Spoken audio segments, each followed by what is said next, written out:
Bonjour, bienvenue à toi. Dans cette nouvelle vidéo, je suis Juliette, thérapeute psychocorporelle, fondatrice d'Être Toi, c'est beau et j'aide les hypersensibles à retrouver pleine confiance en qui elles sont pour vivre en sérénité.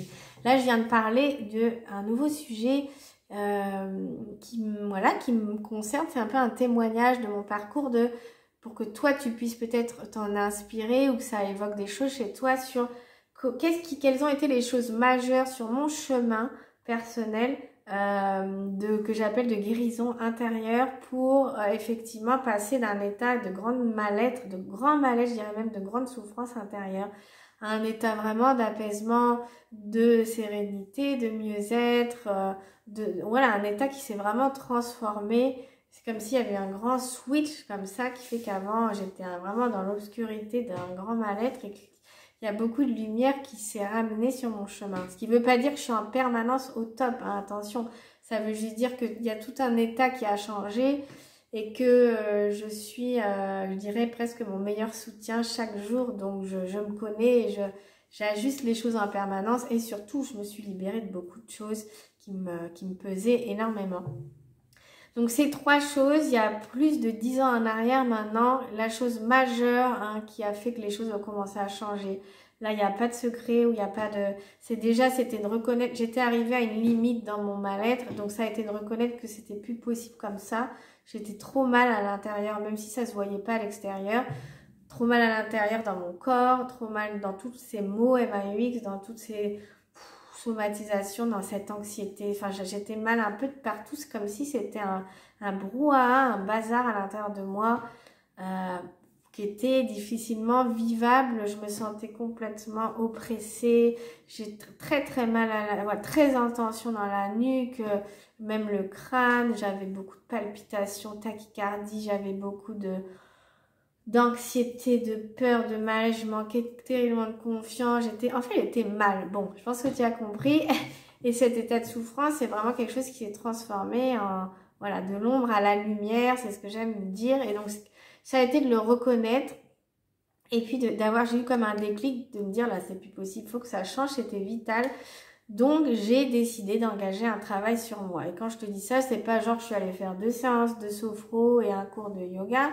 C'est que, alors, j'avais essayé un peu de Qigong, c'est vrai, mais à la lecture d'un livre, j'ai décidé de m'engager pas longtemps après dans un grand processus de transformation avec Marie-Lise Labonté qui a créé la méthode de libération des cuirasses et méthode psychocorporelle de libération par le corps pour retrouver du mieux-être. Ça a duré 2 ans. Et ça a été un tremplin parce que ça a ouvert la porte à mon chemin de transformation et de guérison. Voilà. On est 10 ans après et c'est incroyable. Moi-même, j'aurais jamais cru que ça puisse autant se transformer à ce point-là. Donc, ça a été 10 ans de travail intense et que je continue sur moi. Je vais pas te le cacher. Ça a été bon, alors maintenant, évidemment que c'est pas pareil maintenant qu'il y a 10 ans ou 5 ans en arrière, mais c'est quelque chose que j'ai intégré. C'est naturel de m'accompagner moi-même, de me faire aider si besoin. Mais en tout cas, il y a eu vraiment ce déclic de je me fais aider et je me fais aider pas par 2-3 séances par-ci par-là. J'engage quelque chose de sérieux avec moi. Donc, je me suis lancée dans ce travail global, profond, du corps, des émotions, de l'inconscient, voilà, où il y a eu beaucoup de travail personnel. Et puis, à côté de ça, je faisais pas que ça. J'avais mon ostéopathe, une posturologue, une homéopathe. Bon, j'ai engagé beaucoup de choses pour moi. Alors, je te dis pas que tu dois faire voilà, tout ça et tout cet engagement. Mais en tout cas, c'est d'avoir un moment ce déclic, de dire, enfin, l'engagement est important. Mais ce que je te dis, c'est que tu n'es pas obligé de faire 10 ans de travail. Mais ce qui est important, c'est d'avoir ce déclic de dire, là, c'est plus possible. Donc, j'ai besoin d'aide. Je veux que ça change. Si je veux que ça change, je dois poser une action. Donc, je dois engager quelque chose pour moi pour que ça change. Donc, moi, c'est ce que j'ai fait. Et ça a été le déclic numéro 1 qui a tout... et très rapidement même j'ai vu les bienfaits et ça commençait à énormément s'améliorer pour moi. Donc pour moi, ne pas rester dans une forme de souffrance tout seul, c'est un moment en se disant qu'on n'est pas normal. Non, c'est je vais pas bien, je veux m'en sortir, donc je me fais aider. Et donc c'est trouver la meilleure méthode pour toi qui va te parler. Mais c'est vrai que c'est pas d'aller faire 2-3 trucs par-ci par-là, il faut quand même quelque chose de global. avec quelqu'un qui va te comprendre, des méthodes d'accompagnement en profondeur à tous les niveaux de l'être, hein. Voilà, donc ça c'est ma recommandation. Et voilà, donc la deuxième chose qui m'a profondément aidée, donc là c'est de me faire, c'est de m'engager dans le chemin d'accompagnement. Deuxièmement, ça a été de me relier à mon corps parce que la chose majeure de cet accompagnement, c'était aussi beaucoup le corps. Et en fait, le corps, j'y étais vraiment pas bien du tout parce que j'avais des douleurs, des tensions, des sensations en permanence, des maux, je somatisais énormément, un émotionnel débordant. Donc je pouvais pas continuer à rester juste dans une réflexion là mentale, c'était pas possible. Donc de me relier à mon corps grâce à cette méthode psychocorporelle, ça a été extraordinaire. J'ai commencé à débrancher le haut, à revenir ici, là, à l'intérieur de moi, à me poser, à libérer des émotions, à faire circuler l'énergie de vie à l'intérieur de moi, à me libérer de toute cette charge qui était là, ce stress, c'est cette chape de plomb, j'ai envie de dire, de stress, de mal-être. À travers mon corps, progressivement, j'ai pu la libérer, la conscientiser, la faire circuler. Voilà, c'est comme s'il y avait un monde à l'intérieur de moi qui s'était littéralement ouvert, dont je n'avais pas conscience avant parce que j'étais comme bloquée dans le haut de ma tête. Donc j'ai fait un rebranchement vers le corps, vers les émotions, vers l'inconscient, parce que aussi travailler à partir de son corps, c'est rentrer en contact avec son inconscient, avec les mémoires de son histoire, de son corps, les mémoires aussi émotionnelles, tout ce qui s'est cristallisé là à l'intérieur de nous, qui fait que ça crée aussi un vrai mal-être, un vrai enfermement intérieur, des douleurs. Donc voilà, chemin faisant, j'ai réouvert petit à petit mon corps, libéré, décristallisé, fluidifié. Donc ce passage, j'ai appris aussi à apaiser mon système nerveux, bien sûr, à réguler. Et c'est toujours une méthode, la MLC, que j'utilise aujourd'hui pour réguler mes émotions, pour apaiser mon système nerveux, pour me soulager si j'ai des grosses tensions. Voilà, pour apaiser du stress. C'est intégré en fait dans mon quotidien. Et pour toi aussi, ça peut être possible d'intégrer des techniques comme ça. Donc, le corps, revenir dans mon corps et travailler à partir de mon corps. Quelle joie et quel apaisement. Ça a été un soulagement immense parce qu'en plus, j'ai connecté que, eh bien, finalement, je pouvais moi-même prendre soin de moi et me soulager de douleurs, de tensions, que je ne dépendais pas que de quelqu'un d'autre, tu vois. Je pouvais moi-même agir pour moi, comprendre ce qui se passait dedans moi et venir le libérer en fait, parce que c'est souvent des choses aussi qu'on accumule qui sont là, bloquées. Donc libérer tout ça à partir du corps et pas de la tête. Deuxième clé, donc il y a eu s'engager pour moi, pour ma guérison, le corps et les émotions. Et puis, troisièmement, il y a eu reconstruire les choses à partir de ma propre manière à moi. Donc ça passe déjà par reconnaître mon fonctionnement. Donc petit à petit, j'ai commencé à me reconnecter à moi, à mon fonctionnement, comprendre que j'étais hypersensible, à donner de la valeur à mes ressentis et à me connecter à mes besoins, qu'est-ce qui est bon pour moi, qu'est-ce qui me est pas bon, qu'est-ce qui me fait du bien, qu'est-ce qui me fait pas du bien, à arrêter de me suradapter. Et j'ai commencé à recréer les choses à partir de moi, à donner de la valeur à moi-même, à créditer ma manière à moi d'être, à légitimer ma manière à moi d'être et mes ressentis et à faire passer en priorité numéro 1 mon bien-être.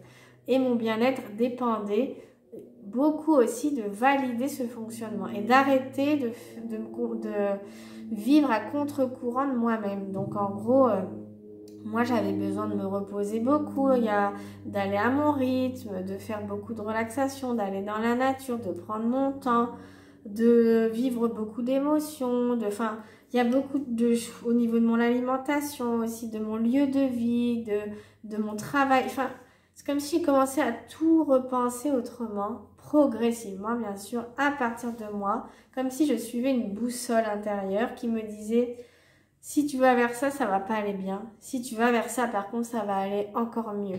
Et ma priorité numéro 1 est devenue mon bien-être à moi. Ça n'est ni égoïste, parce que j'entends souvent, on peut entendre ça dans les croyances de la société. c'est pas égoïste de prendre soin de soi, hein. C'est juste que se sentir bien, c'est toi, c'est moi, c'est nous, chacun on vit dans son corps et c'est le droit le plus légitime que de vouloir y être bien. Donc moi, ça a été ma priorité absolue, être bien, bien avec moi, bien dans mon corps, bien dans ma tête, dans mes émotions. Donc j'ai engagé, c'est vrai, j'y ai mis un engagement immense à faire en sorte que le plus que je pouvais, j'allais faire des choses qui allaient dans le sens de mon bien-être et non pas dans le sens de ce qui me ferait du mal, c'est-à-dire de faire semblant, me forcer, me suradapter, toujours aller, voilà. J'ai appris à comprendre mes limites, oui, à savoir où était mon seuil de tolérance et à le respecter. Pourquoi je devrais me faire jusque-là si mon seuil il est là? Et ben c'est ok. À l'époque, mon seuil il était là. Si à un moment donné là c'était trop, eh bien j'acceptais que c'était là et j'étais pas toujours à vouloir forcer. Et j'ai passé beaucoup de temps à travailler aussi au niveau du corps, des émotions. C'est tout un engagement, un accueil de soi hein, et oui, comment je dirais, de déconstruire et un schéma pour le reconstruire à partir de soi-même, de sa propre manière d'être à soi, dans son propre fonctionnement, de le valider. Et ça c'est une clé majeure et j'en parlais dans une vidéo précédente où c'est soit un thème qui revient, hein, où je vous invite à vraiment vous valider dans votre manière d'être à vous. Il n'y a pas une manière conforme et moi ça a changé tout quand j'ai commencé à répondre à qui je suis et à mes besoins. Ça a commencé déjà à aller mieux parce que ça pouvait changer du tout au tout à un état de vraiment de pas bien du tout, à un état où j'étais vraiment mieux. Quand je supprimais tout ce qui était parasite à moi et que je répondais mieux à ce qui était bon pour moi, alors ça m'a demandé parfois de faire des concessions de choses que je faisais avant, hein, des sorties, enfin oui, ou par exemple des sorties, ou quand il y avait beaucoup de bruit, ou par rapport à des choses que je mangeais, ou par rapport, par rapport à des choses que je faisais avant et que j'ai cessé progressivement de faire pour remplacer d'ailleurs pour d'autres choses qui me faisaient plus de bien, aller dans la nature, faire beaucoup de relaxation, de cette méthode MLC par exemple, prendre le temps pour moi et arrêter, tu vois, c'est tout, ne plus m'en vouloir d'avoir besoin de prendre le temps par exemple, parce que peut-être ça va te parler, souvent voilà, les gens vont s'en vouloir de répondre à ce propre fonctionnement qui est l'autre et peut-être des fois de ne rien faire, de prendre soin d'eux, de se donner du temps parce que tout de suite il y a cette injonction qui va revenir, bah je suis nulle, je suis mauviette, j'ai pas le droit de m'arrêter. En fait, je me suis libérée petit à petit de toutes ces injonctions, tu vois, comme si on détricote à l'envers. Et j'ai juste commencé à me dire, ben moi j'ai le droit de ça, j'ai le droit de prendre soin de moi, c'est normal, j'en ai besoin, je sais pourquoi je le fais parce que j'ai été tellement mal que maintenant j'ai juste envie d'aller bien et c'est ma priorité. Donc j'ai mis en place tout ce qui pouvait m'aider à aller mieux. Et des années après, je continue de vivre avec cette manière d'être, je mets en place tout ce qui peut m'aider à me sentir bien. Et autant au niveau du corps que des émotions, que pour ma tête, que dans mon environnement. Et bien sûr, c'est pas toujours possible. Mais si par exemple, je m'en vais 3-4 jours quelque part et que c'est très compliqué, quand je vais revenir, je vais toujours prendre. S'il faut que je prenne 48 heures pour me réajuster moi-même, je vais le faire parce que je sais que j'en ai besoin, que c'est normal. C'est normal parce que c'est dans mon fonctionnement. Mon fonctionnement, il est comme ça. Je valide mon fonctionnement et j'ai envie d'aller bien. Donc, si je veux aller bien, je sais que je dois aller dans le sens de mon fonctionnement. Et non pas commencer à me dire, bon allez, bouge-toi les fesses, là, quand même, réveille-toi, bouge-toi les... Voilà, bon. Je vais plutôt être toujours dans cette indulgence et cette bienveillance en connaissance de moi. Et ça, si je te partage ça, c'est pas juste pour te parler de moi, c'est pour que ça résonne avec toi, que ça fasse écho et que peut-être ça t'ouvre des portes. Peut-être que je te dis, c'est des choses que tu connais déjà, que tu fais déjà. Et d'ailleurs, félicitations. Alors, si c'est déjà, prends le temps de te féliciter pour tout ça et je te félicite aussi parce que je sais que c'est tout un chemin de tous les jours. C'est pas toujours hyper évident, mais ça en vaut la chandelle, comme on dit, parce que ça amène des vrais changements dans la vie. Et je crois que la chose la plus belle, c'est que ça amène d'être bien. Et être bien, c'est très précieux. Être bien avec soi, être bien avec les autres, être bien dans son corps, dans sa tête, c'est tellement précieux. C'est la base, en fait, si on peut pas être bien avec soi-même, en santé, bien, bon, bah, il n'y a pas grand-chose qui va suivre derrière. Si je suis mal en permanence, ça va être difficile d'être heureux, hein, si je suis mal en permanence. Et moi, ça avait été mon cas, ça se voyait pas à l'extérieur, mais j'étais comme mal en permanence de l'intérieur. Notamment parce qu'il y avait aussi cette hypersensibilité. Donc tout était sous les spotlights, tu vois, en vigilance permanente. Et puis, bah, il y avait tout un monde derrière, hein, toute une histoire à aller réparer. Tout un ensemble de choses à comprendre, à apaiser. Donc ça, c'est ce que je te disais, c'est dans un deuxième temps, c'est le travail sur soi qui est fondamental. Voilà, donc mes clés, c'est vraiment ce déclic de m'engager pour moi, c'est revenir dans le corps, et ça a été reconstruire les choses à partir de moi, et non pas à partir de ce qui aurait été soi-disant bien. Ben non, moi ça marchait pas du tout pour moi, ça me rendait de plus en plus mal. Donc ça a été beaucoup plus bénéfique de faire à partir de moi, il n'y a pas de meilleure personne que toi finalement pour savoir ce qui est bon pour toi. Et ça, si tu peux te l'appliquer à toi. Alors, je te dis pas que c'est simple parce que moi, pendant des années, aujourd'hui, ça va beaucoup mieux. Mais pendant des années, ben, je voyais bien que les gens ils trouvaient ça bizarre, ma manière comme si je prenais soin de moi de manière tellement immense. C'est-à-dire que pour des petites, qui pouvaient paraître des petites choses aux autres, pour moi, c'était fondamental de prendre ce temps pour moi. C'était difficile pour moi d'affronter, oui, peut-être l'extérieur, parce que je fonctionnais pas dans le même référentiel, donc de pouvoir faire valoir qui j'étais, qui je suis, que ben moi je fonctionne comme ça et c'est ok. C'est aussi tout un chemin maintenant, moi ça va beaucoup mieux et je peux en parler. Mais voilà, donc je te comprends profondément dans qui tu es, dans ton histoire en tout cas. Enfin, pas dans ton histoire, je ne la connais pas, mais je veux dire, je te comprends dans ton fonctionnement, dans ce que tu as pu traverser, que tu traverses peut-être encore. Et moi, je veux te dire, c'est possible d'aller mieux, c'est possible de changer, c'est possible de... Et ça va passer par toi. Beaucoup, beaucoup. Ça va vraiment passer par toi, par revenir avec toi, à l'intérieur de toi, t'écouter toi, et pas dans un optique d'égoïste ou de je sais pas quoi, de égocentriste, non, dans un égocentrique, mais dans une optique d'aller mieux en fait. C'est juste je priorise mon bien-être. Si je veux arrêter d'être en souffrance et aller bien, ça va passer en priorité par toi. Voilà, enfin en tout cas par toi dans le sens de mettre des choses en place pour toi. Voilà, c'est pas l'extérieur malheureusement qui va comprendre exactement comment tu fonctionnes. En priorité, ça va être toi. Et en tout cas, il y a des gens qui peuvent t'aider sur ce chemin. Moi, je serais heureuse de t'aider sur ce chemin si mes mots résonnent avec toi. Donc, n'hésite pas à me laisser un commentaire ou à me contacter sur mon site juliette-fontaine.com. Je te souhaite une belle journée ou une belle soirée. Je me réjouis de te retrouver dans une prochaine vidéo. J'espère que mes partages te font écho.